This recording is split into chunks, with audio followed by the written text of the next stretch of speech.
1 second.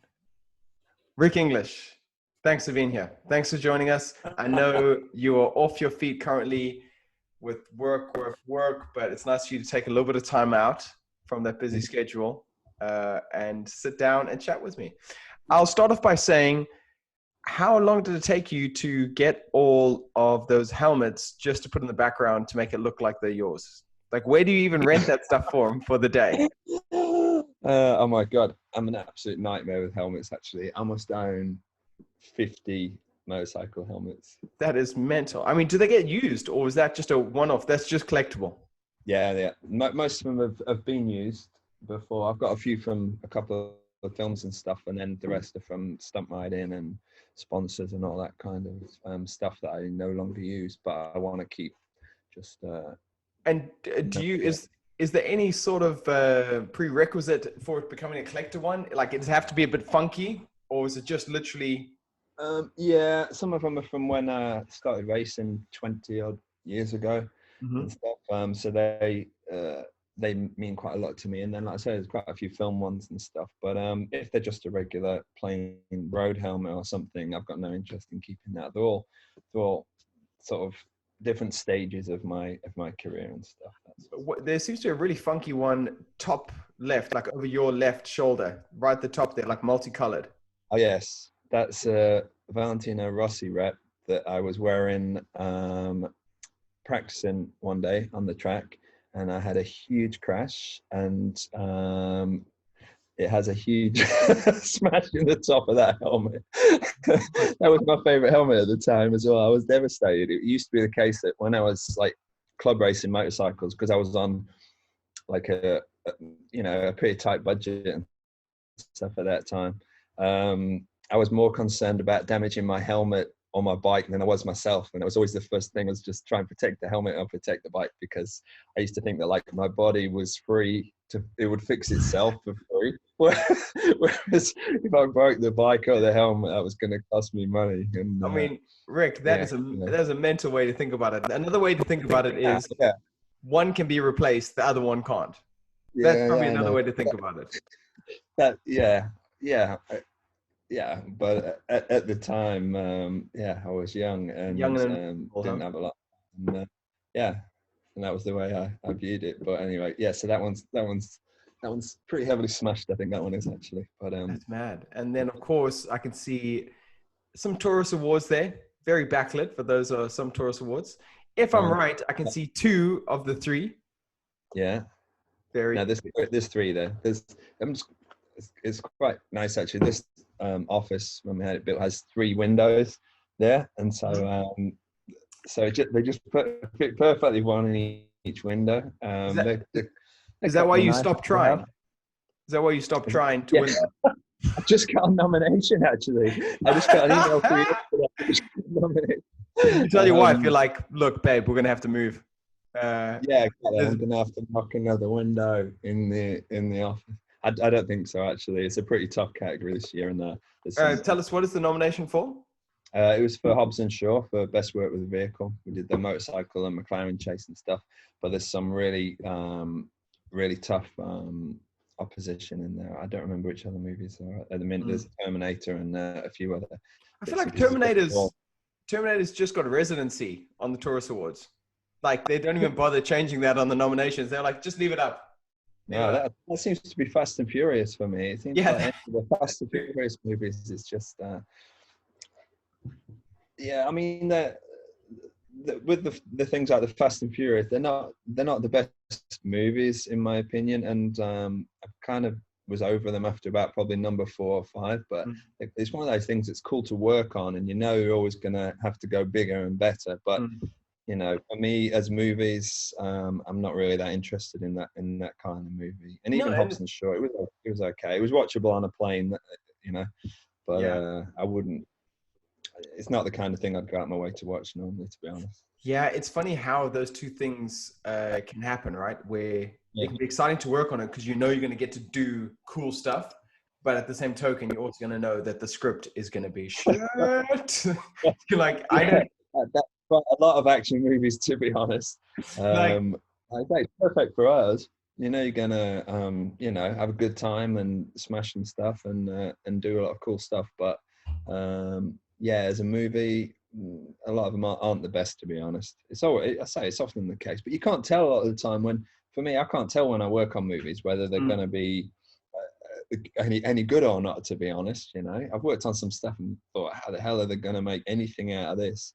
And Mm. they've turned out, yeah, really good. And then the opposite, more often it's the opposite, to be Mm. honest. That's true. I thought something was going to be great, and I tell you what I worked on that I thought like it seemed fine like while we were doing it, which was the Sherlock Holmes with Will Ferrell, and oh and I thought that looks alright, you know. And yeah, sure enough, it, I mean, it bombed. I think I was at the cinema for 2 weeks. 2 weeks. it was it was one of those movies that I heard about a lot of guys working on. I wasn't, I didn't work on it, but it was Joe who did it, Joe McLaren, Hmm. That's right. and she's a really good friend of mine. I love Joe, and from all the stuff they were doing, I saw some bits and pieces guys had done on there, and I thought it was going to be great. And I like Will Ferrell, and I thought it was going to be great. And then it just kind of came and went, and I never heard anything about it. I never saw it, to be honest. It's probably another one that I'll watch sometime if it pops up on Netflix or on a plane somewhere. I'll probably stick it on and watch it, but I won't go out of my way to watch it. I think, No, you said, especially from the reports, to be honest. man, like went down as the worst movie of the year. Um, I Awesome.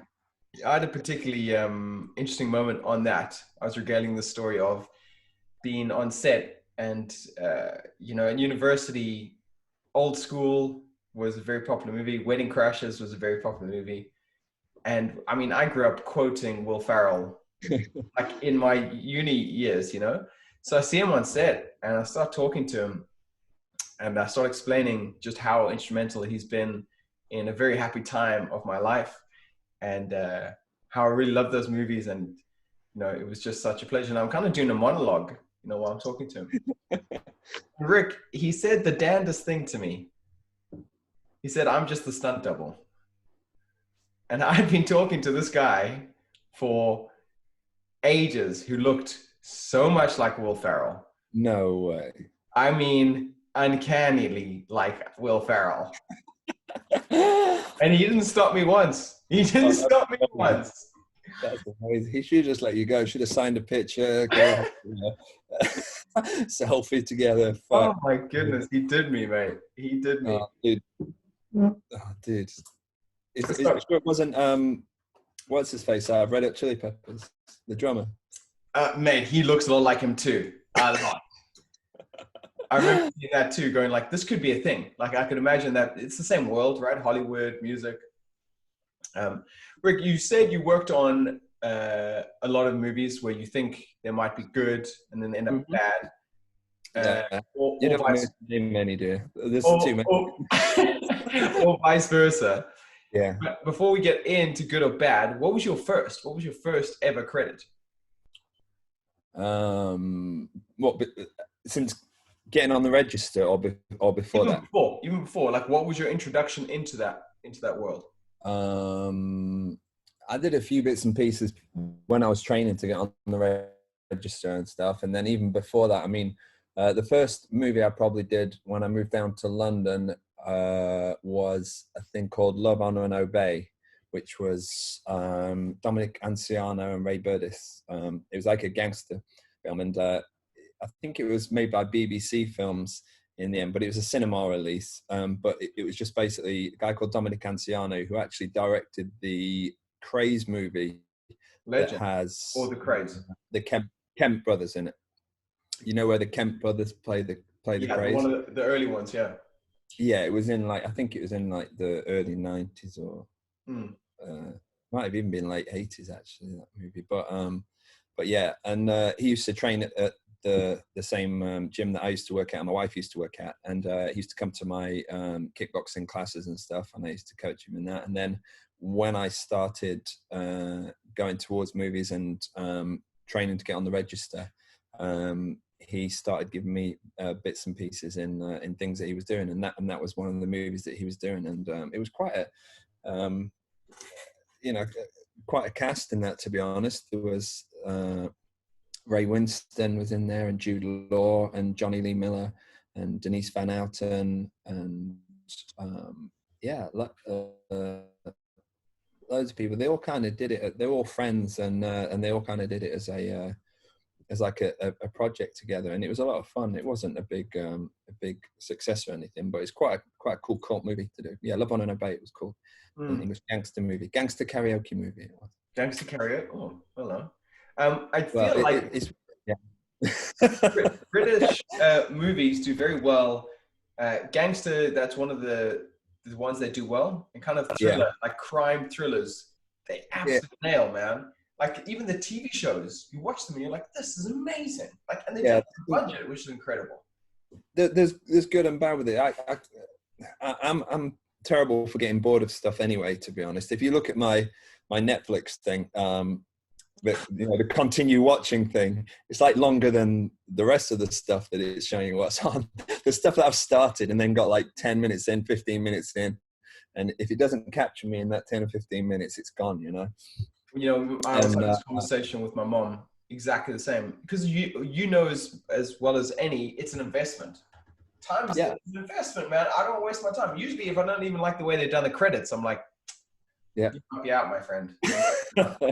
There's been a couple recently, actually, where even have you watched any of the ones on Netflix that are like foreign and then dubbed into English? If it's not done well, forget about it, man. It's really bad. And the thing is, because I have a lot of the times I'll be doing something else while I'm watching it, so I'll often have subtitles on there just so I can, if I miss what somebody said or whatever, I can glance at the screen and see what they actually said.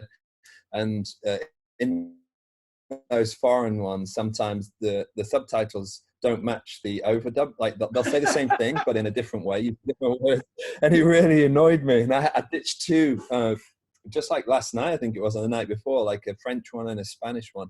Both just got ditched because it was annoying me that they weren't actually saying what was written on the screen. It wasn't Money Heist, was it? Yeah, Money Heist was one of them. Yeah, I ditched that. And then there was one called The Inmate as well, which I actually went back to later. And Money Heist I had to ditch because it was not too bad.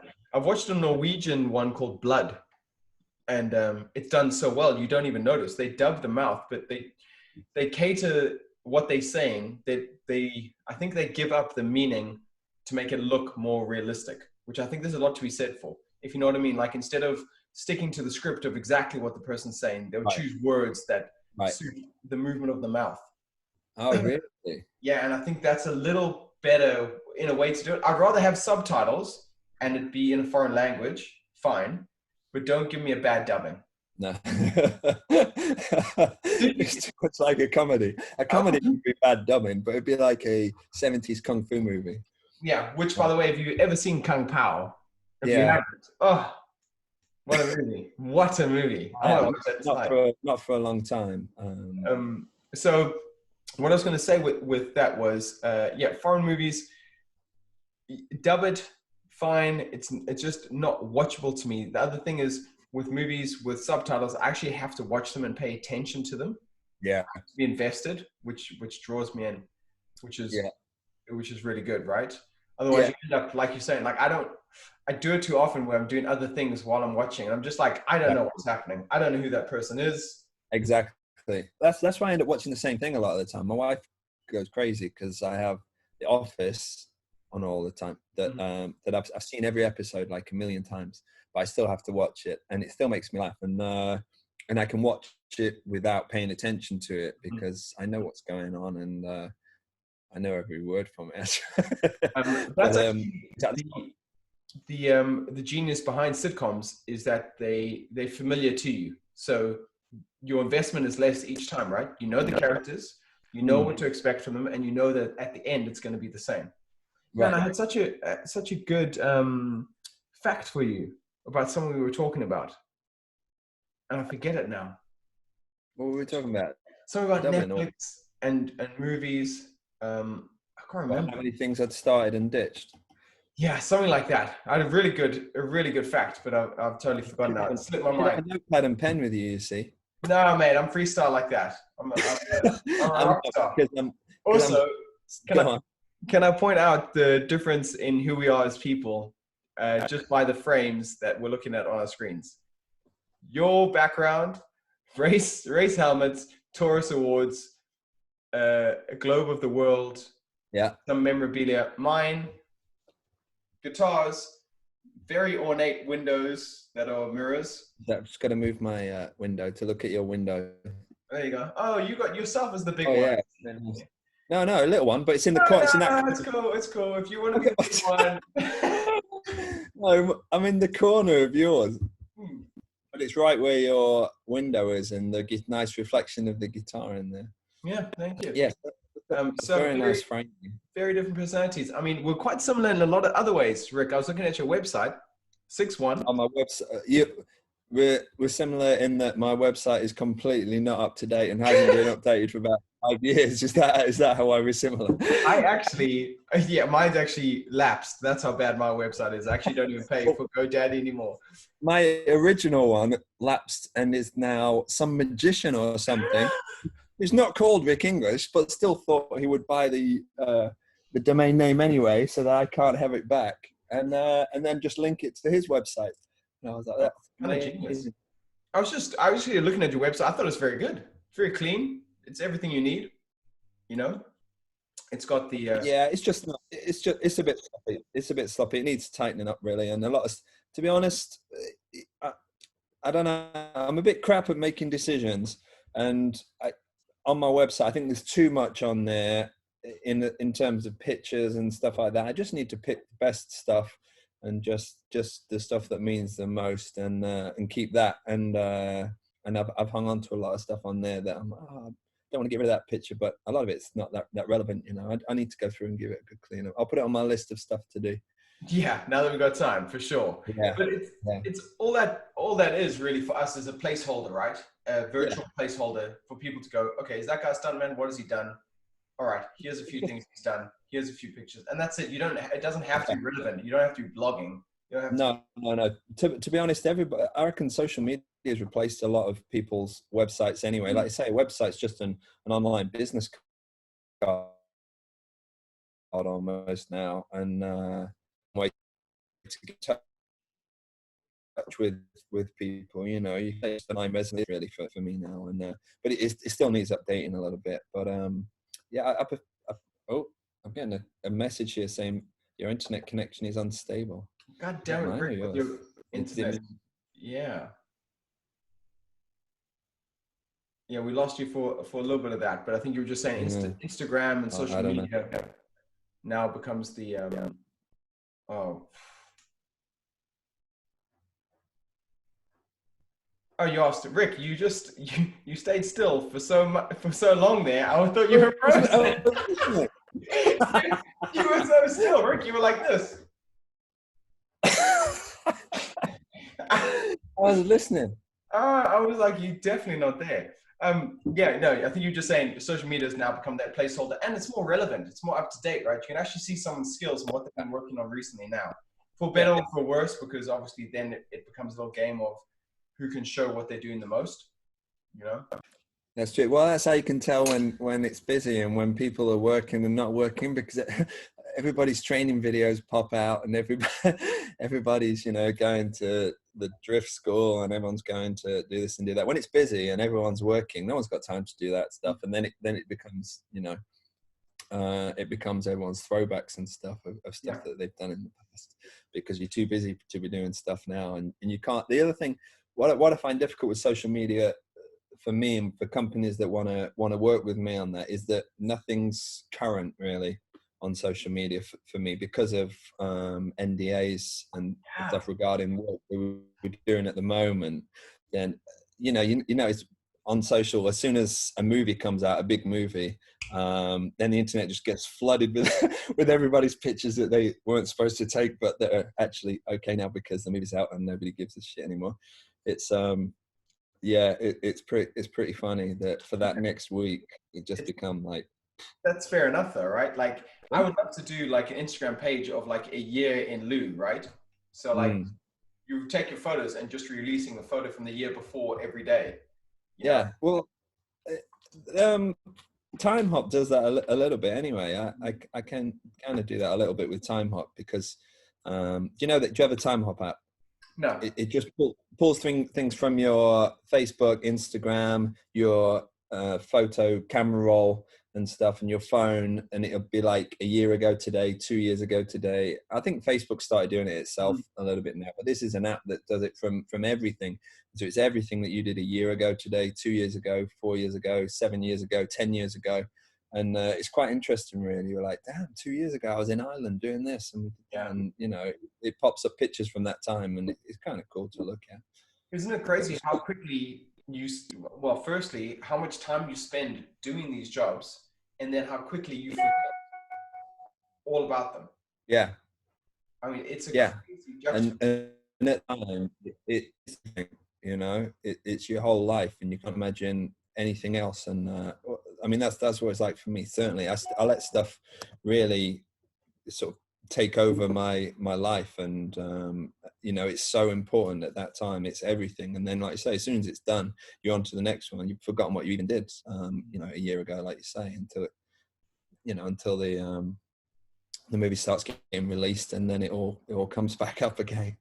But, it's a good lesson. It's crazy how transient life can be, though, right? And how it's never as big a deal as you think. Yeah. Like, in years' time, it'll be a memory, if that at all. Yeah, I know. At the time, you were so fully invested. Like, I'm missing paying my VAT and my tax and like things that actually have far-reaching effects on my life. And at the time, I'm like, well, this is the most important thing, that here I am on set. And I think it takes a little time to be in the industry to go, oh, hang on, okay, I need to find a little bit of balance if I can, and reins in a little bit here. Just because it's not necessarily, I mean, it's very encompassing working on set, but you also start to get lazy in terms of just thinking about being on set, and maybe letting relationships that are outside of work also go, you know? Yeah. And the same with you know, with myself, when I was younger and I was trying to, you know, get ahead in my career, I probably made decisions about spending time with my family or going on holiday with my family and turning down this job. And at that time, there wasn't a question of turning down a job. If there was no job, I could go on holiday or spend time with my family. But work always came first. And, you know, I did what I thought was the best thing at the time. But looking back at it now, I can't get those years back, you know. But would I be in the same position that I'm in now if I hadn't have made those decisions? I don't know. So I just did what I thought was the best thing at the time, and then you know, dealt with it later. But I missed a lot of stuff when the kids were really young that I wish I hadn't missed, for sure. And that's why I try and look at stuff now and try and realize that there is always another job, and if you don't do this job, another job will come along. And like you say, it's important, but it's not everything, you know. Yeah, it's hard. I think it takes a lot of people a long time to realize, and some people I don't think ever come to that realization. No, it will do eventually. Yeah, but the thing for me though is when I've spoken to people about this before, they've just said, "Oh, don't worry about the money," but it's never been about the money for me. I don't take a job because I think I need the money. Obviously, the money allows you to live and support your family and that stuff, but I take a job because I want to do the job, and because I love working. I love it. I love going and performing at work.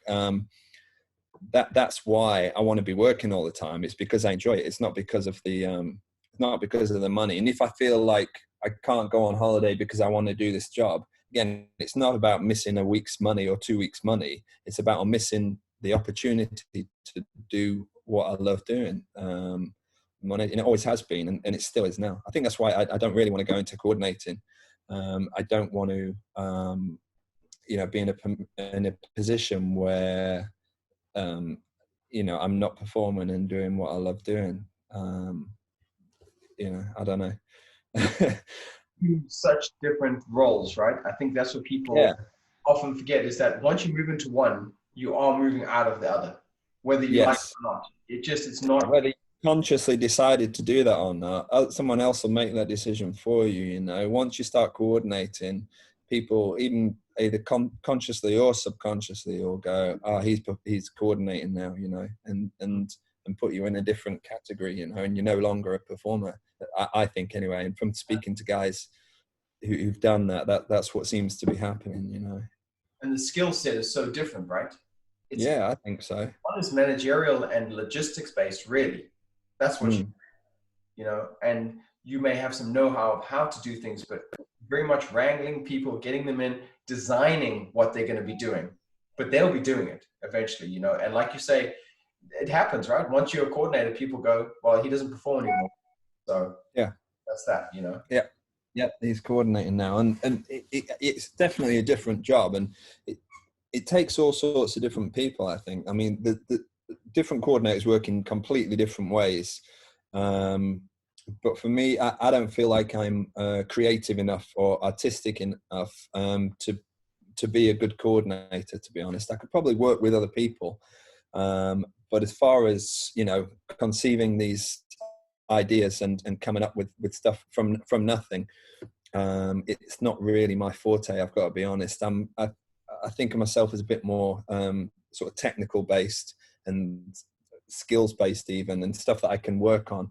But things like coming up with ideas for fights, I think you have to be, you know, sort of immersed in the whole creative, loving movies, loving storytelling, loving all that kind of stuff. And it's really not me. I'm more into the skills, the action sports, the fighting, the riding, the driving. I love all that element, you know, but not necessarily creating story kind of side of it, if that makes sense. It does. And, you know, I talk about this on my podcast a lot. It's something that I'm very, I'm obsessed with, is this order and chaos, the feminine and the masculine, these two yin and yangs of life. And you'll find the masculine energy is quite practical, or you have people that are very practical, very analytical, and then you have people that are quite abstract and creative, and they have to think outside the box. And I think that's what you're alluding to here. You're quite practical.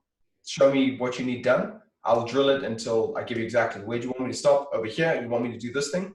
Sure, no problem. What they coordinators have to come up with is they just get given a script. She falls through the sky, tumbles, and you're like, well, you have to make that happen.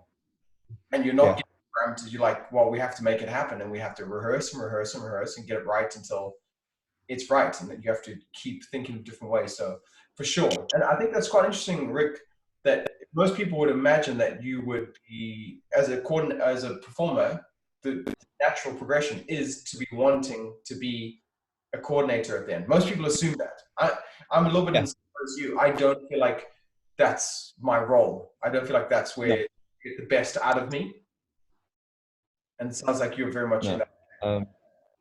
Yeah, definitely. I mean, you kind of find yourself being these, even though I still think that I'm one of the young, new guys on the register, you still, like, you know, you find yourself on set being looked at as one of the more senior guys on set, and then people will ask you advice on stuff and they respect your opinion on stuff, which is cool. And I guess it's quite natural from there then to go to assisting the coordinator and helping organize the newer guys and that kind of thing. And I've got no problem with that at all. And I love, you know, helping out any of the guys that I can and letting them know how I would approach something and everything. But yeah, it's more the creative part that I don't think I don't think it's something you can learn, really. I just think you either got that and really, you know, enjoy that type of thing, or else, you know, it's just not something you can just pick up, I don't think.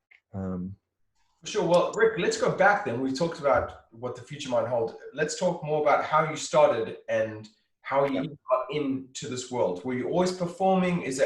Were you always on a bike? And was how was that journey with the bike and getting into what you are doing now?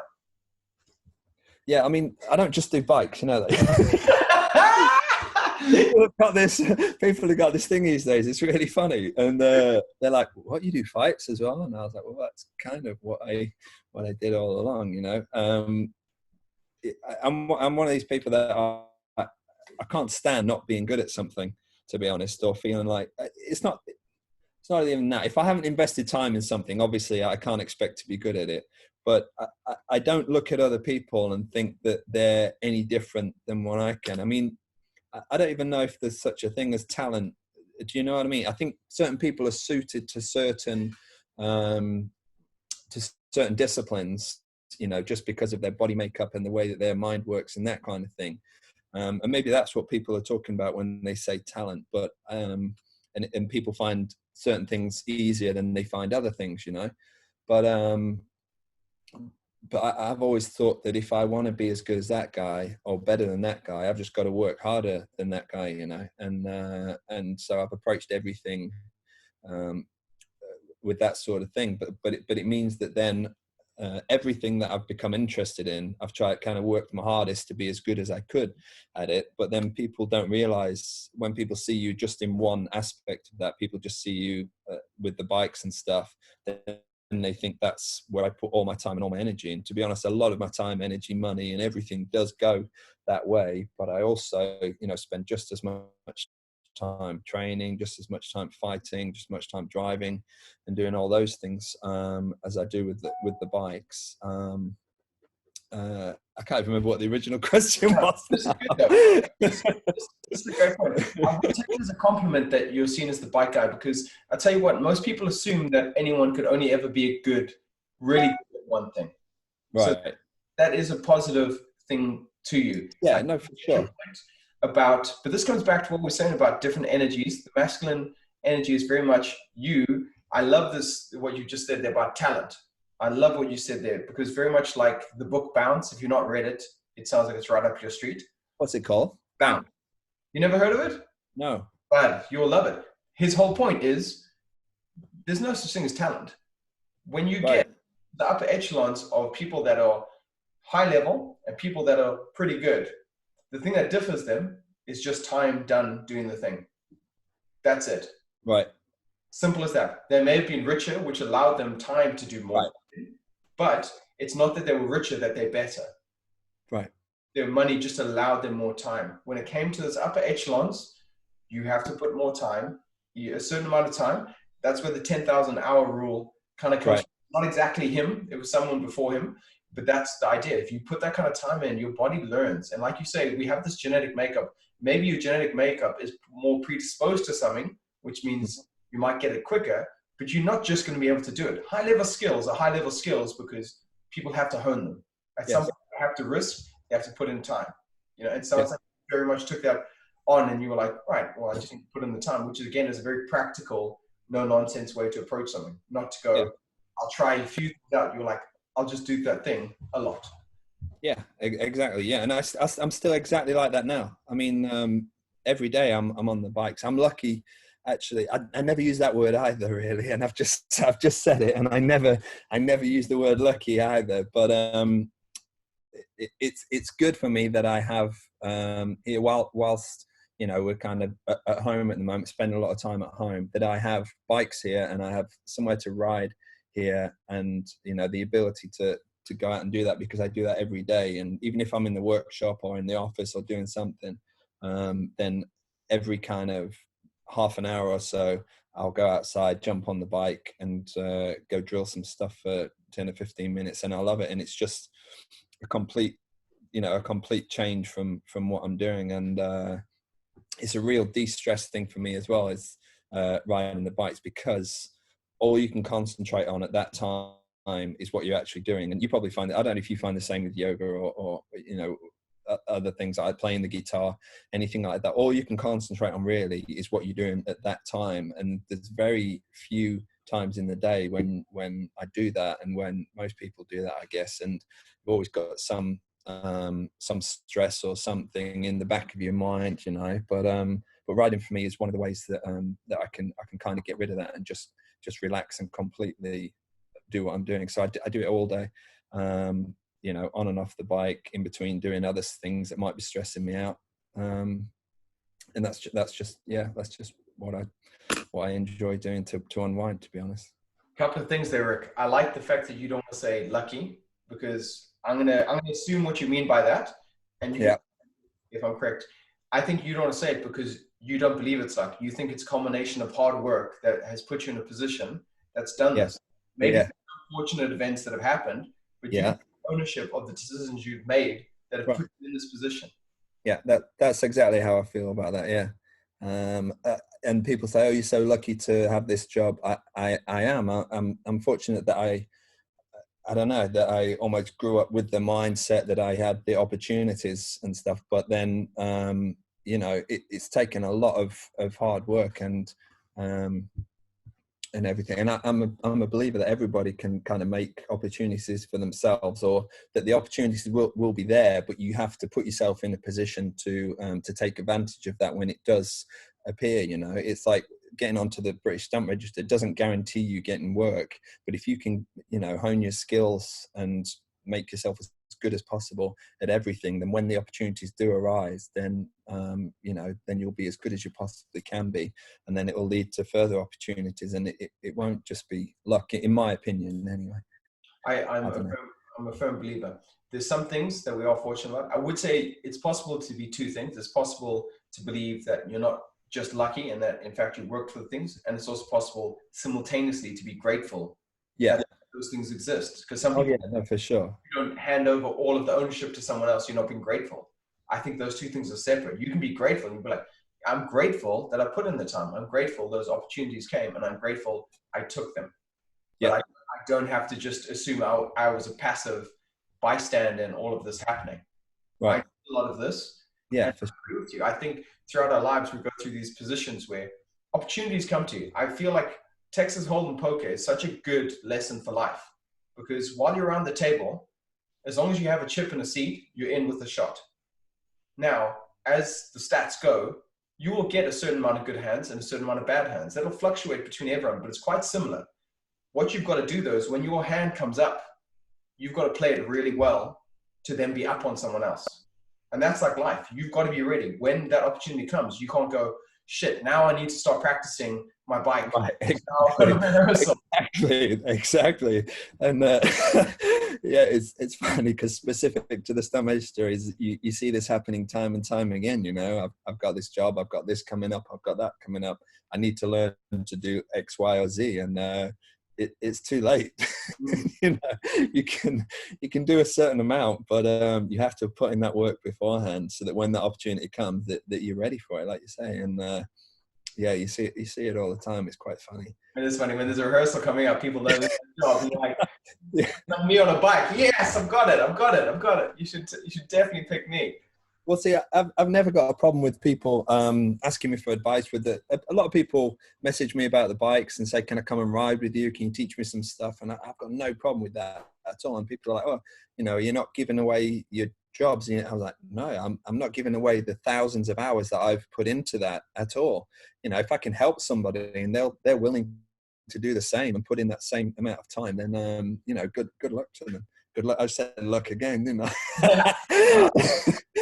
But good luck getting the opportunity, and best of luck trying to do this. The other thing you said that I think is quite a thing to pick up on was you doing the bike. I found two things interesting. One, you basically put it in a format that is meditation. The idea that where you think of only one thing, and that one thing is the only thing that matters right now. And that's what sport and crafts, whether it's guitar, a language, whatever you're learning, it allows your brain to focus on the one thing. And the brain has limited space, and it can either be filled with shit or with something important. And it's so often it's filled with shit, effectively. And we've got to fill it with other things to drive all of that out, to kind of exercise those other ideas that are around, like you say, in the background. Before I did like this mindfulness course teaching it, you realize the neurology of the brain is very interesting. It's got a default mode network. There's two systems in the brain. One is the default mode network, which is a certain 3 areas of the brain, and the other one is the task-oriented network. The two cannot operate at the same time. They're mutually exclusive. So the brain burns about the same amount of energy all the time anyway, but you can either have this default mode network running, which is when you're just mindlessly doing things, or you can have this task-oriented one running. People tend to be happier when they use the task-oriented mind more than when they use the other one, even though they use the same energy. The other thing is they release a lot more cortisol, which is your stress hormone, when they're in the default mode network, because quite often you're worrying about the future or the past in that world. And when you're doing a task where you have to concentrate, otherwise you're going to fall off your bike, for instance, you have to stay in the present. So it's really useful. The other thing I found interesting is you were saying that you do it every half an hour. So you go on the bike. So you're very much lots of repetition, small bits throughout the day. Yeah. Is that you're training with other things like your kickboxing, has that been the same, or is that quite specific to bikes? No, that's normally just the bikes, I think, and but I do play guitar as well, to be honest, Yes. which is quite funny. Guitar at the minute, while I'm at home, I'm probably playing maybe an hour a day, something like that. But it's normally half an hour in the morning, half an hour in the evening. But again, I've kind of set myself tasks with that now, because rather than just just playing for fun, which I've been doing for a bit, I've got specific things that I'm working on at the moment with that as well. I've kind of set myself mini tasks with that as well at the moment, so I'm working on those, and so I've kind of approached that part of it the same way as I would with the bikes, with half an hour in the morning ish, and then and I've got into a bit of routine with that as well. Half an hour in the evening, I'll have a coffee or pre-workout or whatever, and then I'll go play guitar for like 25 minutes while that kicks in, and then I'll go in the gym and do my workout. I've got myself a little routine sorted out with that, but yeah, And quite fun. what about when you were doing your fighting and your Muay Thai? Yeah. What kind of approach did you have to that? I don't know. I mean, that was kind of more dictated to by. I mean, when I was fighting and stuff, I was either living at home or I was a student at that time, and so I couldn't kind of train at home. It wasn't something. It was something that was kind of dictated to me by the fact that the class was between 6 and 8 in the evening. But I would train five days a week at least. Plus that's specifically in Muay Thai. And then also I'd be doing freestyle kickboxing in between as well, the classes for that at the same time, at the same place. And then on the weekends, the same, and fitness training as well with that. So, but it wasn't constant throughout the day like it is, except for stretching and stuff, which I would then, because I was working on my flexibility at that time as well, and still do. Then when I was trying to improve that, then again, I would look at that as being, small investments, multiple times during the day, was going to pay off. I used to try and do everything with my foot or whatever. Like I would turn the light on and do everything just so I could work my flexibility and kind of dexterity with my legs. Because when I first got onto the register, that was mainly the jobs that I got, to be honest, were all fighting kind of jobs. And then it wasn't until I'd probably been on the stunt register maybe 5 or 6 years that guys started saying, "Oh, you ride bikes as well?" I was like, well, that's one of the main things that I do. Like you say, it's this thing that people think that you must have invested this much time into one thing that you can't have invested enough time to be, half decent at another thing. And so they see you as just sort of one-dimensional in your skills, and it's never been like that at all for me. I wanted to do everything. Rick, it sounds like you've got a very similar mind to me. Like if there were more hours in the day, I'd be happier. Oh, so much happier. I'm like, I didn't get to do that other thing though. Exactly. Man, honestly, even now, I can't understand people complaining with the isolation kind of thing, that they have nothing to do or that they're bored. I mean, it's a great time to spend more time with my family and stuff like that. I've got so much done in the past couple of weeks, but I've still got so much to do, and there's just literally not enough hours in a day ever for me. I hate even going to bed because I'm like, that's just a waste of like 8 hours. I'm like, I've got stuff to do. And it's so interesting that you say this, because one thing I've been feeling about this is, and I think this is great advice for anyone who is struggling during this time, having a routine will change your world. It gets so easy to structure your life if you have a routine. And if you don't have any routine at the moment, just start with waking up at the same time every day. Start with that, and build around that. Like you say, having your coffee and playing the guitar before you work out. I'm the same. I have things designed around my eating, because I know I can't train straight after I've eaten. So I have other things that I'm like, right, we'll do this thing because I know I can't work out during that time. Exactly. Yeah, that's exactly it. It's sedentary. Don't want to waste any time. Let's get that done. And the same, that's why sleeping can be hard if people are quite type A personalities, if they go get this, because you go to bed and you're like, oh man, I could be doing stuff, Yeah, exactly. What's hard is the realization that 8 hours of you doing nothing, things are happening. but you have to allow them to happen. And this is what Yeah. gets tricky in life, is finding that balance between the two, because burnout is a real thing, you know, and you can overtrain. Yeah. It's about walking that line, give and take with the body at all times. Yeah, I've really struggled with that as well, with overtraining. You know, it's not that I feel guilty when I don't train. I just don't think that on days that I'm not training, I don't feel like I've done as much as I could have. I've put myself in the best possible position.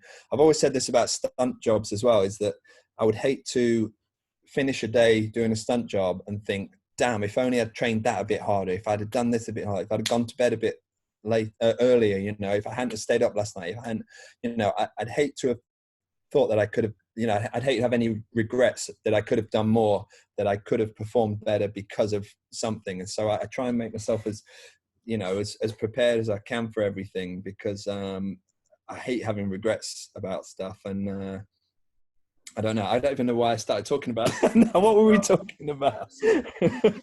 Let's go with this. What about the fact that quite often there are things completely outside of your ability to prepare for, and ability to show up regardless. So times where you haven't had enough sleep, those times where it's not ideal. The set is a great place for that. When I was talking to Bobby Holland Hansen, he was explaining how a jump turned pretty intense pretty quick when how they had rehearsed it got changed to, now we're going to put this crate over here. Right. Oh, no, you can't wear those shoes. We need you to wear these shoes. Right. Exactly. One grip. Okay, good. Thank you very much. You know, cheers for that. And let's wet it down too. Nice. Well, but I've tried to explain this to young stunt guys as well. Is never take a job that's right at the top of your abilities, because you can guarantee you'll get onto set and something will be added to that or taken away from that will push it over the edge of your abilities. You know, if you're not really a gymnast, but you get called up and they say, you know, can you do a front somersault? You know, can you jump off this deck and do a front somersault and land? If you can just about pull that off in the gym in your training gear, you know, in bare feet, and you know, unencumbered by costume or anything else, then you probably shouldn't take a job doing that. If you're only just scraping that front somersault in the gym, then it's probably not a good idea to go to set, because chances are, like you say, you're going to have some wet down costume, slippery surface, crap shoes, tight trousers, restricted movement, restricted vision. All these things are going to be added to it that are going to push it way above your you know, your abilities, and that's just what happens. On a regular basis. When we joke and say you should be able to do it blindfolded, it's quite possible that may be the case. Yeah, practically, yeah. I mean, you've won Stormtrooper costume, same as I have. When did this come in? Mental. Yeah, exactly. I love it when that happens and it's just before the take. So you do the 7 or 8 rehearsals and they're like, okay, yeah, it's great, we got that right. Bring in the, you know, whatever it is that you're supposed to be holding, wearing, or whatever. That's normally the way it happens, just before you hold the camera. I mean, Rick, this is embarrassing for me to admit, but one of the days I thought about quitting stunts was on Star Wars, where they put us in, like, obviously winter outfit, whatever. It was July. It happens. I get it. Whatever. You want me to wear all the layers, even though you can't see most of the layers? Yeah, good. Whatever. Cool. Where's the helmet? Here. Can we not put fabric? No, it has to be dark glass. Yeah. Sure. Okay, guys. All right, bring in the coat. The what? Okay, now we're going to hang a coat on you. Cool.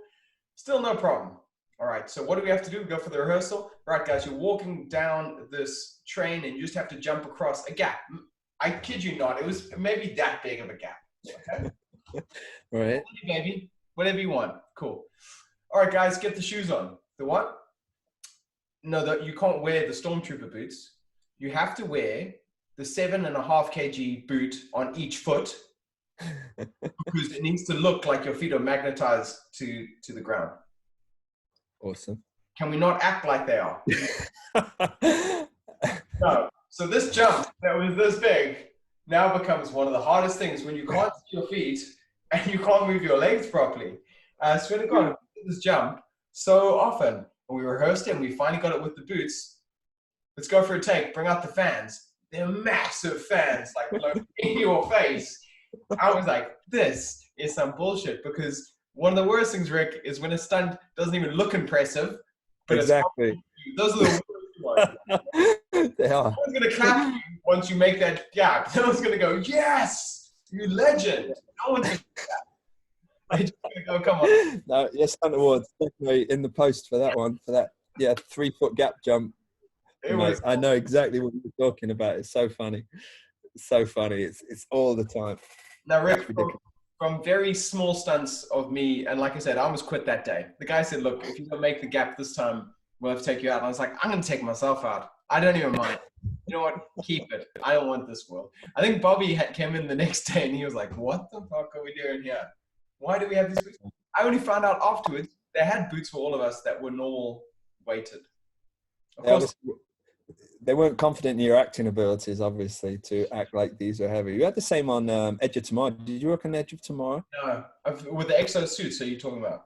Yeah, exactly. But those suits weighed like 50 or 60 kilos, but they're meant to look like they're enhancing your movements. They're meant to look like they're helping you. I was like, it's not fucking meant to look superhuman. Like it's able to make you run really fast and be strong and all this stuff. Fuck me, it was like hard enough just to step out of the trailer with that kind of weight on you, let alone do the action and make anything look superhuman. But, so Rick, let's go from mini stunts and some of the gripes we might have, and let's talk about some of the accolades. Your Taurus Awards. Can you take us through what each one of those were for?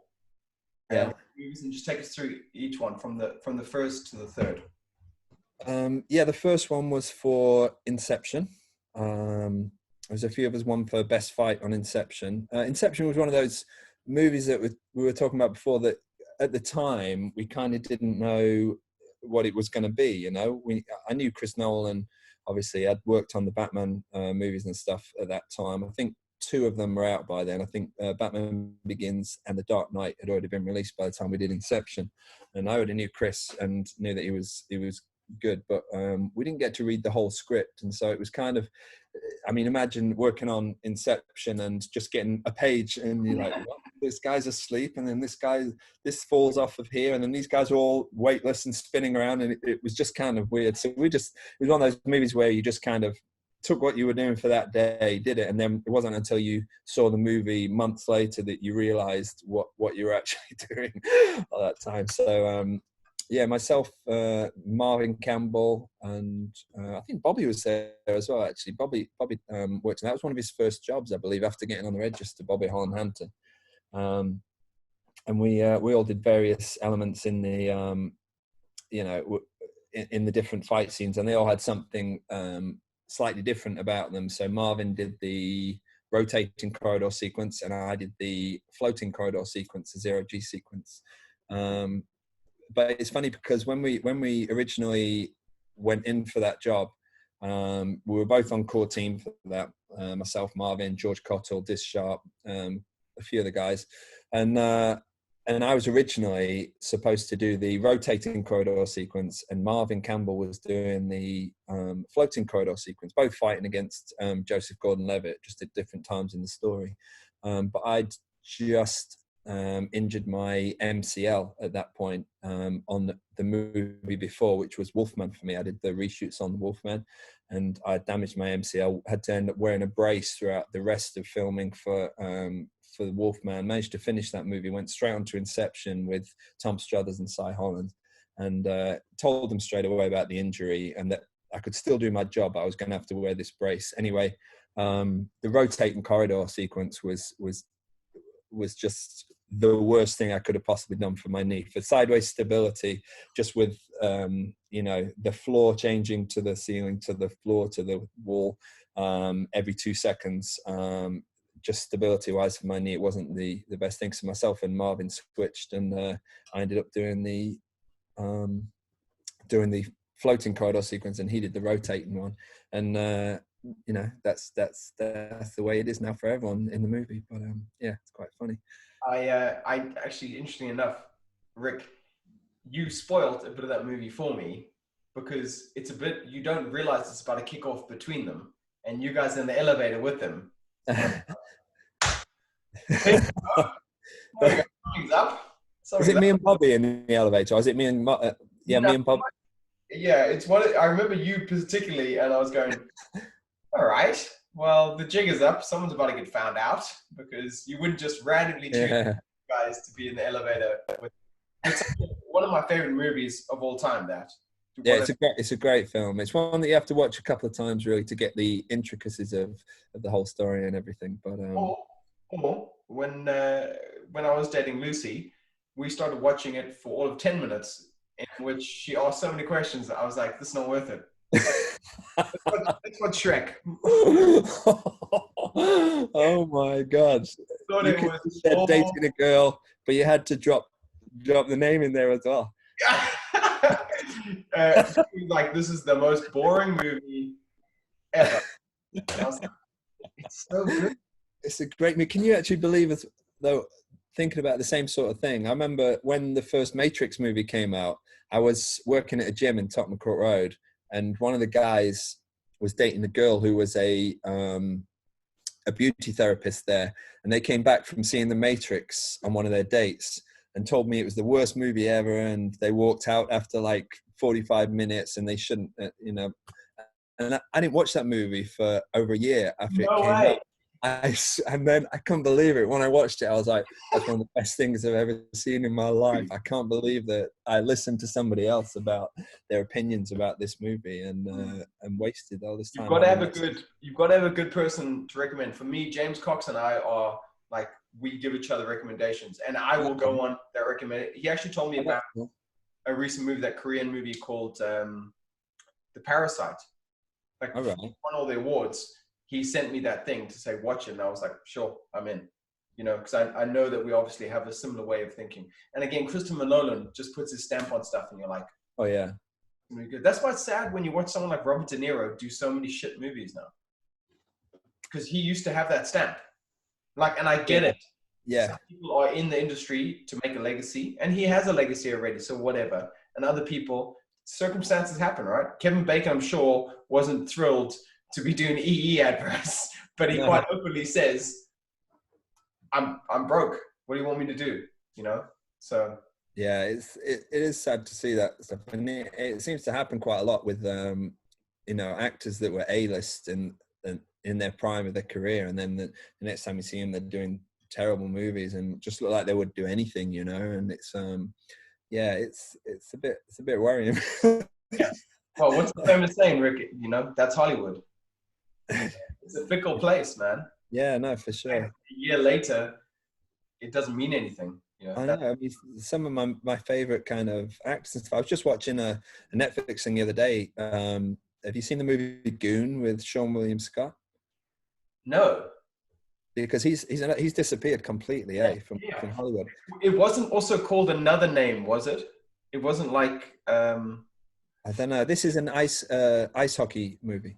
Oh no, that's not what I'm thinking of. Sean William Scott is in Stifler.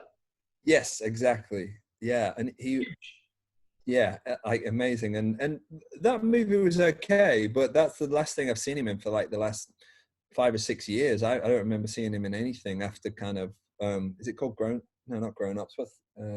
No, what? Role Models. After Role Models. Role Models. Oh yeah. Role Models was a great movie, but since then I haven't really seen him in anything.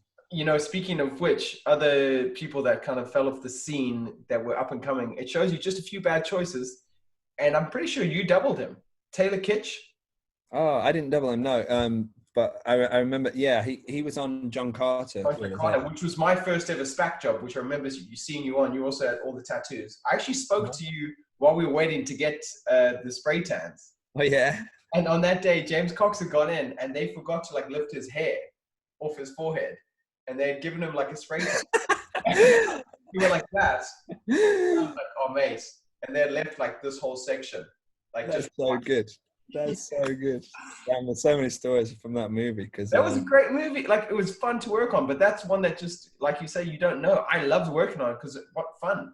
I didn't think it was a bad movie at all. I thought it was quite clever. I thought it was quite well done. Those kind of, you know, semi-CG movies, though, they tend to tend to bomb quite a lot. Those kind of things. They have big budgets because obviously the animated characters cost a lot of money, and then people either love them or hate them. And that was one everyone just hated. But I quite liked it at the time. I didn't think it was a terrible movie at all. You know, I thought it was quite clever the way it was done. But yeah, I mean, it was the start for me. I wasn't training for the register until after that movie. oh, really?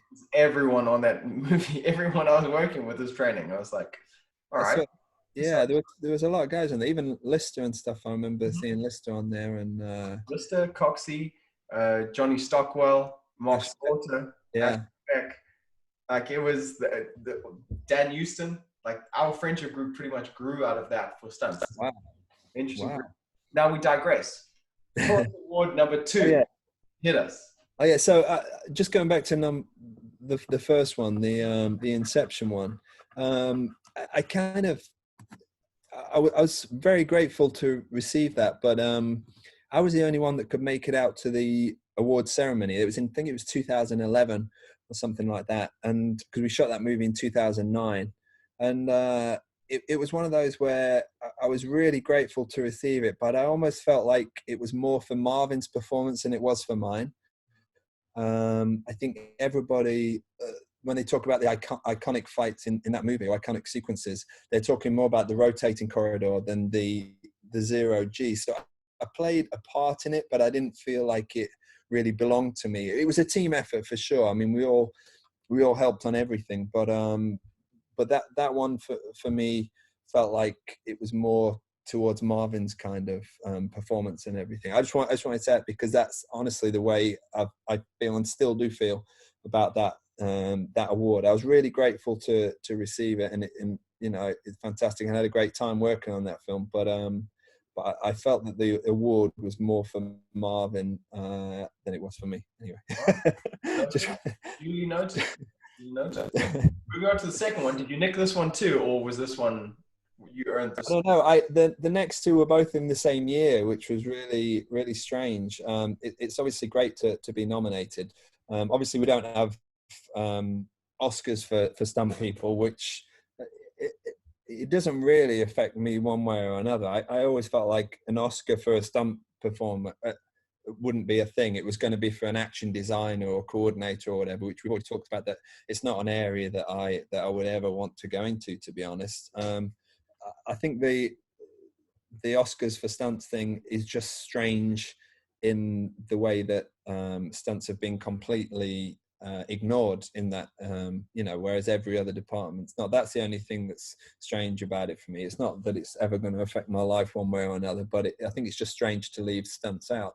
So the Taurus Awards is obviously what we've got, and to be nominated is amazing, and then to be nominated twice in different categories. And in fact, I think that year I was nominated 4 times, which was just a coincidence. Actually, there were just 2 movies that I happened to be quite involved in, which you know, which did really well and got put forward, and that was the Mission Impossible 5 movie, which I got 2 nominations for, and then the first Kingsman movie, The Secret Service, which I also got 2 nominations for, but in the same category. So I was always aware I was never going to win all of them, because, you know, one of the fight sequences. So we'll talk about that first. Was nominated for 2 fight sequences in the Kingsman. It was the pub fight and the church fight. But obviously they were competing against each other, and we were, yeah, it was good that we won for the church fight. Yeah, I think it was just. It's such a fantastic piece. I saw the previs. Yes. When you guys were working on it. Uh-huh. I still prefer the previs to the. I do as well, actually. It's funny you say that. Yeah. Even the Guns N' Roses soundtrack. Yeah. That's right. Yeah. Oh, damn! You watch that and you go, "Oh, okay, I see. Well, you can do the good thing about the previs was it was so long, you know, and so drawn out, and that kind of added to it. It was almost, you know, comedic in the fact that it went on and on and on and on, and it was just relentless. There's like 100 and something kills in that previs, and they're just one after another, and each one is quite a kind of escalating. Detailed kind of, yeah. yeah, it's and then I think it was about 4.5 minutes long or something like that, the one in the previs. And in the movie we did actually shoot all of it, to be honest, and we shot the whole thing was previs in a really detailed way, which is the way that Brad Allen likes to work, as I'm sure you know from Star Wars and stuff like that, but and from the second Kingsman movie, obviously. He likes to shoot the previs exactly as he wants it to be shot on the day, and so then on the day you end up working from the previs specifically and exactly, and that's what we did with that. And we shot the whole thing, but I think about 2.5 minutes of it made it into the movie, and it had some cuts in there, because obviously the previs plays as one continuous shot with hidden cuts and various ways to hide the cuts in there. And then there's a few little parts cut in between them watching it on the screen through the glasses and all that kind of stuff that comes in on the actual movie. But to get a 2.5 minute long fight sequence into a movie is still quite a big thing, and it was just a little bit different from what people had seen before, I think. That's all. And with that slick movement, the camera moving in unison with the fight, the cameraman very much became one of the integral parts, whereas we hadn't seen that before. Was that Chris at the time? It wasn't actually on the first one. No, Chris came in on the second Kingsman movie. It was Pete. I don't remember his surname. I've worked with him quite a lot, actually. That's a huge part of it, is that movement, and it looks like a dance. It's beautiful and it's raw. I feel the same with you. I think what was so nice about it was the lack of cuts. They swipe cuts, but the fact they don't cut away. You're watching this. It just continues. And when I watched the movie and they went to Samuel L. Jackson, I was like, yeah, I don't care. I care nothing about what he is about to say. Show me more blood. Show me Todd Rogers in another wig and Ruda as a girl. That's what I want to see. I want to see these guys coming in. That was so amazing. That is the next part, the fun part for anyone listening. If you rewatch The Kingsman, you can see how many of the same stunt guys are coming in to get killed. If you know the faces. I think we only had about 10. And I say there were like 100 kills in that thing. So there must have been 10 each for the guys. And I'll tell you, a lot of the credit for that goes to Adam Curley. He's one of these guys, I always knew he was going to be an amazing coordinator. He is the most organized guy in the world, doesn't get flustered, doesn't let anything stress him out. And he had the whole thing organized into different areas of the church as far as continuity went, and who had to be in which area and what they were wearing and which wig they had on and what they had to do in terms of prosthetics or, SFX and makeup and that kind of stuff. And he had it all planned out. And it just, I think the whole shoot would have been chaos without that plan in there. And Adam had it all nailed out of which guys were playing which parts and which wig and stuff they would be wearing that day. And it was hilarious though. Some of the pictures, I've got quite a lot of behind the scenes pictures from there, and same with Damien Walters and Ruda and stuff. Every time you see them, they've got a different wig, a different comedy 70s outfit on and stuff. It's just it was really good. And looking back on it, it was brilliant time. It was hard work, I've got to be honest. It probably took us, I think it was 2 weeks to shoot that sequence. It doesn't like that long for what you guys are doing. There's quite a few different rigs, if I remember. Yeah, there's a few. Like with that spike through the person. That's not an easy rig to rig. No, that was it was Donna Williams that did that on the day, and it didn't actually make it into the movie, that sequence, but we did shoot it, and so we did have it there. And because doesn't she get stabbed into ground and then she slides down it?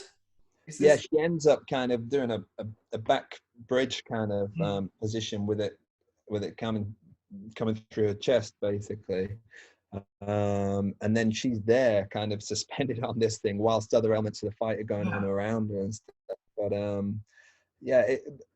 the thing about the Kingsman was, although we did it in 2 weeks, there were kind of pros and cons to it being playing as a one take kind of deal. I mean, but the pro to that is that you don't have to shoot it from multiple camera angles, and once you've got it, and once it's the way it was in the previs, if all the action worked out right and the camera move and everything worked out, that's it, it's in the bag, and you move on. You know, you don't need to do a different angle and a different size, and because they know exactly what they're looking for, because it has to be a blend from the previous shot and a blend into the next shot. But then the downside to that is that everything has to be so accurate. The background has to be so accurate. The camera move has to work perfectly. And, you know, we had elements on there that were 27, 28 takes of certain parts, you know, and the background guys were doing a great job, you know, trying to match exactly what they did on the previous take and everything. And it was a real great team and a real good team effort. But then, like I say, the upside was, as soon as you'd done those 27, 28 takes and everything lined up, and that was it, you knew you were moving on and you could leave that part behind, you know. But it was cool. It was a real real interesting experience for sure. And you got an amazing photo of you and Colin Firth in the church, like dressed together. It's always the thing you want, dressed next to you. That's such a dope photo.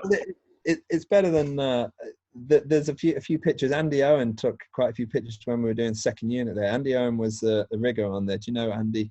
Australian. Yeah. I don't know him, but I know of him. Yeah, top guy, really nice guy. And he really loves working with him, right?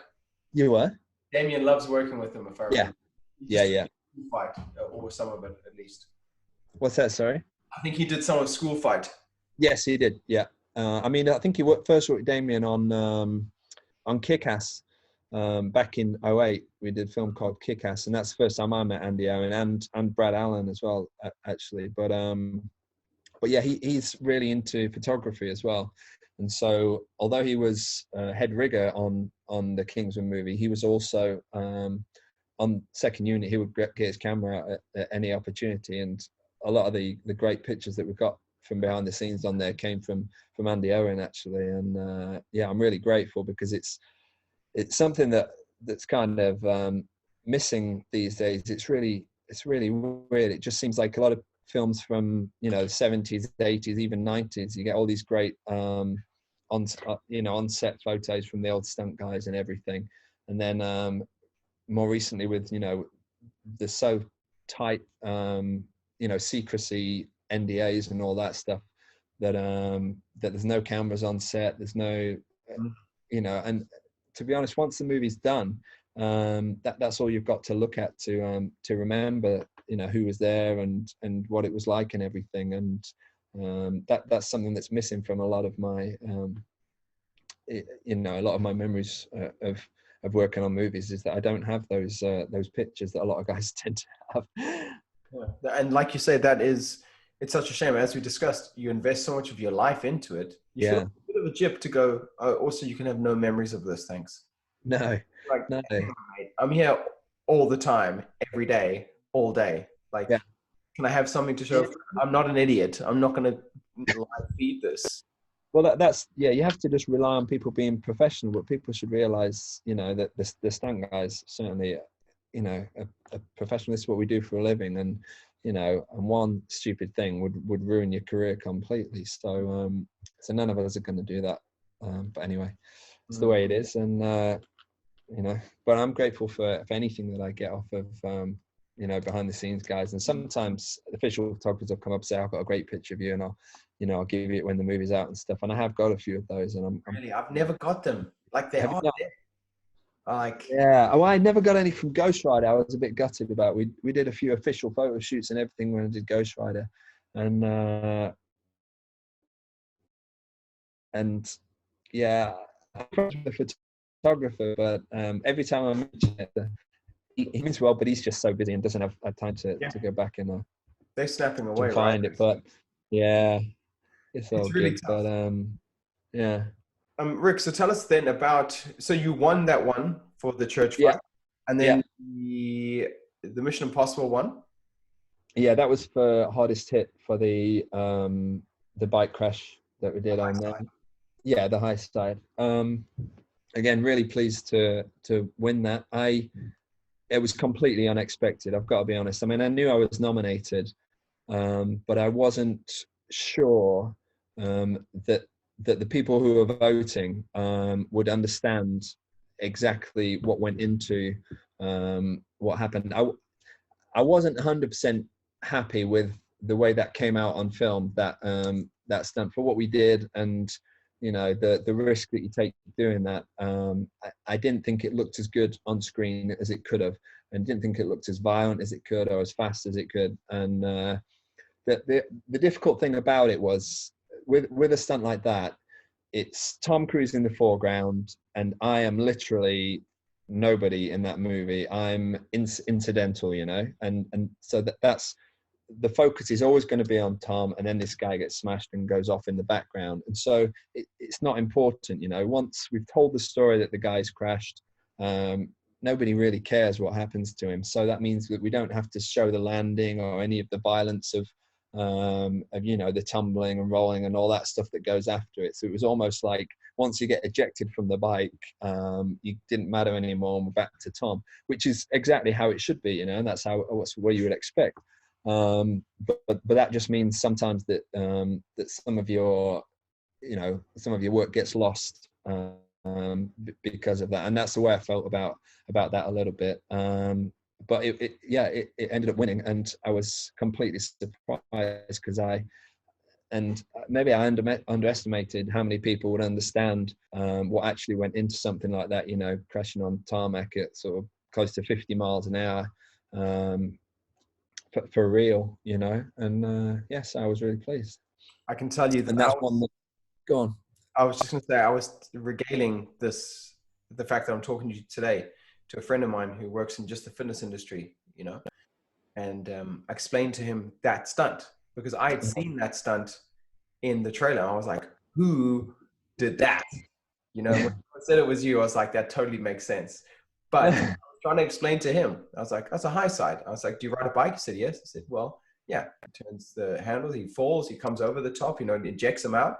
He was like, yeah, but how does he make sure he lands on the mat? I was like, I know, Matt. No, you misunderstood, my friend.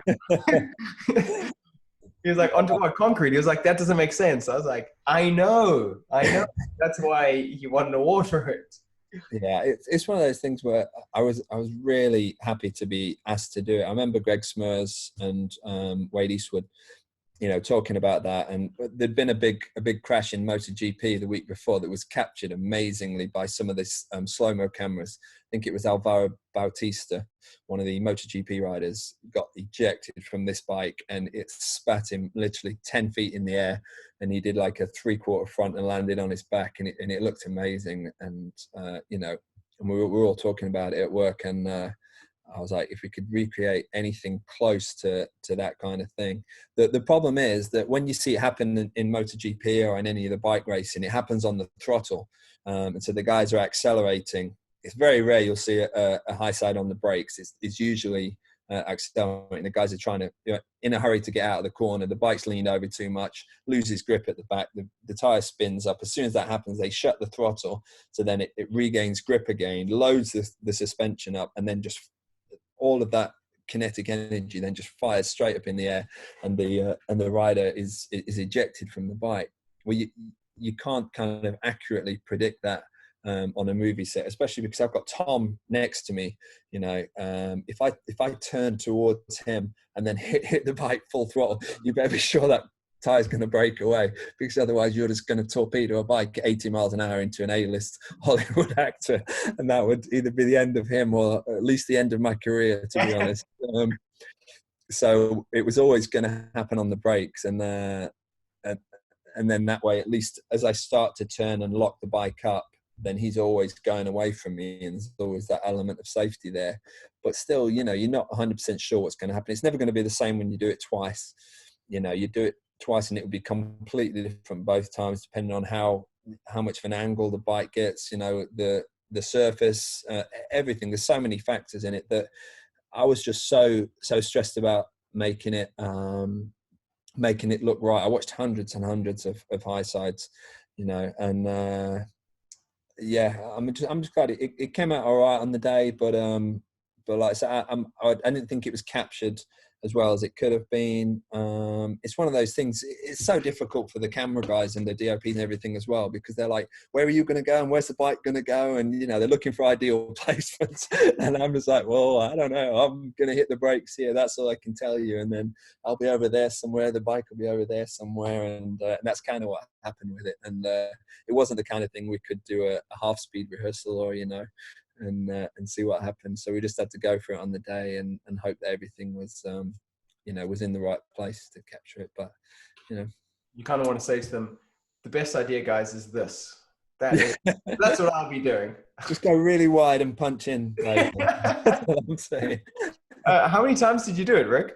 Once. Yeah, we only did it once. The only ones to do it once. I picked up some small injuries, nothing really. It's one of those things. I just caught my ankle wrong when what happened was that I wanted to go straight down the middle of the road, basically. The idea was that Tom's pulling away from me. He's just nudged me on the bike, upset the bike. And so they wanted me to turn in behind him and then go over the top of the bike and pretty much track behind him. It was never really going to happen. We did discuss it because the bike, as soon as you turn it right, you're sending all your energy to the right. You're always going to end up pinging off that way. And that's exactly what happened, really. And on the right there was like just at the side of the road, there was like a drainage ditch there.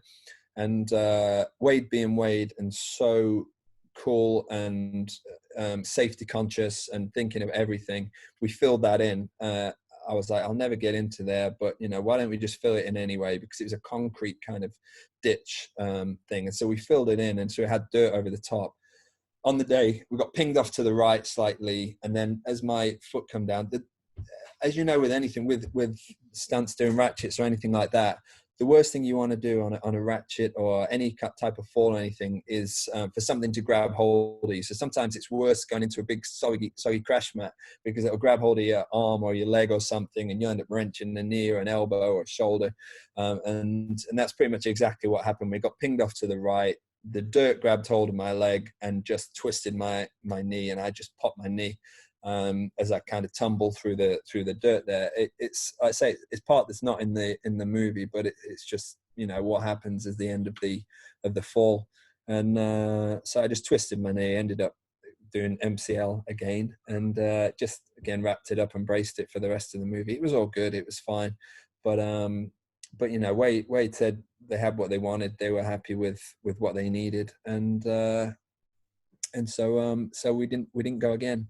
I'd like to have gone again, but then again, I mean, you did pretty well out of that. One take, and it's in the trailer, and it's on the poster. Yeah, the poster was a real surprise. Yeah, that was Bo Bridges took that picture, who's a extreme sports photographer, does a lot of surfing photography and stuff. American guy, lives in LA, and he took that picture, and it's real. It's not a comp. It's really funny because everyone thinks that picture's a comp with me in the background and Tom in the foreground, but no, it's shot looking through Tom at me, and that's a real picture. And he showed me that picture literally 10 minutes after I dusted myself off and got up off of the ground. He showed me that picture, and he was really stoked on it, and Tom really liked it as well. So, but it was still a real surprise to see it on the DVD cover and on the trailer, I saw on the poster and everything. You know, it's kind of funny. Like I said, Rick, I was interested to know who did it, and when I heard it was you, I wasn't surprised at all. I was like, that's got you written all over it. Good or bad thing, yeah. That's got you written all over it. Super hard stunt, yeah. Rick, man, I'm aware of your time and also the fact that I want to have a bath. It's a real pleasure. What else are you going to be working on? I expect to see amazing guitar skills over the next few weeks. Lots of bike training. Is there anything else you're working on under the covers? Not under the literal covers. Don't be a pro. I'm working. I'm just getting ready for when this, you know, when everything goes back to normal. I just want to make sure that everything's as prepared as it can be. So I literally, I reckon I've changed oils and filters and stuff in probably 10 bikes in the last 2 days, and my cars as well and everything. And yeah, going to hit everything hard as soon as this is all done. So I'm lucky I can ride it at home. I just said it again. That's like 3 times. I couldn't believe it. I was watching you and he's going to do it. He's going to do it. Yeah. You're a very lucky guy, Rick. You're a very lucky man. Yeah, but I like to think that I've made myself lucky. But I'm thankful for everything. Like I said before, I'm thankful for everything. But I don't think everything's just come by accident. But anyway, yeah, no, I'm just gonna crack on with the bikes and cars and everything, and my fighting and training, and yeah, just make sure I'm in as good a position as I can be when we get back to normal, get back to work. I was halfway through a movie that I was really enjoying at the moment, that's got a lot of different elements in it for me, a lot of cars, a lot of bikes, a lot of wires, fights, fire, falls, winches, high work, a lot of cool stuff in it. And I'm just using this time to make sure that I'm as prepared as possible, and that the stuff that we're going to be doing when we get back to it is going to be even better than it would have been if we hadn't had this extra preparation time, let's call it. So well, and Rick, I know you're talking in code here. I know what movie you're speaking about, of course, and it's a great choice for you. Glad you got to do it. I think it's a great fit, and looking forward to seeing how this one turns out, man. And I will say at the end of this, not to gush too much, but Rick, you're one of the real deals. You can do it all. You really can. Wires, fighting, bikes, cars. No horse. No horses. There you go. I take it back. I take it all back, Rick. You can't do it all. Actually, but I choose not to. You are one of the complete stunt guys out there. You are on another level. You know, I would definitely put you up there with the top guys out there. And the other thing is that you really enjoy it, and it shows in your work. You know, you're there to show up. And the other thing that's very interesting is your lack of enthusiasm to necessarily speak about your accolades, which is a refreshing thing in our industry. I often say, you know, as we talk about a pride of lions or a gaggle of geese, I always think you could always say a collection of stuntmen, maybe a brag of stuntmen, you know, because that is our default. And it's nice to see someone as not talented, as someone as achieved and as accomplished as you, who also is quite humble. So that's a little piece. You'll never get that from me again. So enjoy that. That's right? Yeah. Enjoy that. Take it to heart, because it's not happening again. No, I expect you to give me a lot of stick to make up for that, to balance that out.